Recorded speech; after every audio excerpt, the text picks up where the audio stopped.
This is the Polygons app, and it's the video about RT, which stands for real time. Here it is up in the red stripe, RT. We're going to want to go look at the pattern first created here, which we know is in subprogram 6, and it's tab number 6.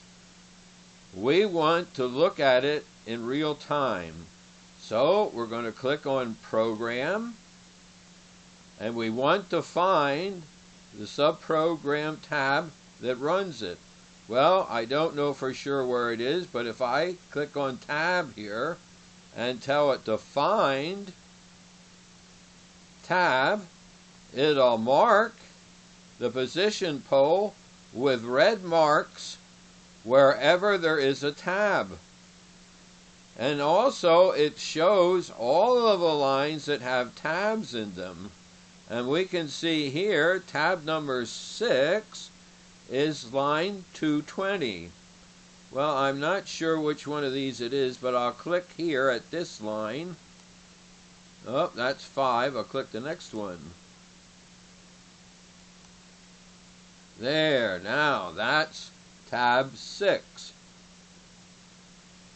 Now, RT will always go to the last highlighted yellow line. So I'm going to highlight this line yellow. Then I'm going to go and execute the program. There it is. And now, if I click RT, see what happens. It lists the instructions starting with the last yellow highlighted line. This one here, list D. And here's the other lines. Now, these refer to this pattern, the first pattern. If I would go here and change the relative position, this first dot here for it is X500, Y400. I'm going to change the 400 to 300. Remember, Y values start up here, and here's 300, and then it says down here was 400. Well, now I'll change it back to 400. And I could start changing others. Here, X is 600, and Y is 500. Again, remember, these are relative positions where the center is 500, 500. So I could change this 600 for X to make it 700. Look what happened. X goes to the right, so it's more. Let's change it back to 600. So I could change any of these values that are making the pattern, as well as control registers like the rotation. What if I change the rotation from 0 to 100? Well, now our pattern is pointing in direction 100, that way. I'll change that back to 0. Over here, I could change the size of it now. Oh, I could make it really big, like 180 instead of 80. Wow, got bigger. Change it back to 80. The position of X that it is. Well, now if I made that 0, and know it works from the center, half of it now is off to the side where we can't see it. Well, we'll change it back to 70. So it lines up with the others. Same thing we could do is change Y. We could change its color. What if we changed its green from 0 to a lot of green, 9? That's what we would get, a bright green. I'll change it back to 0. If we change this digit, it's for transparency. If we made it a 5, it's half transparent. We'll change it back to 0. So now you see that we can change things in real time.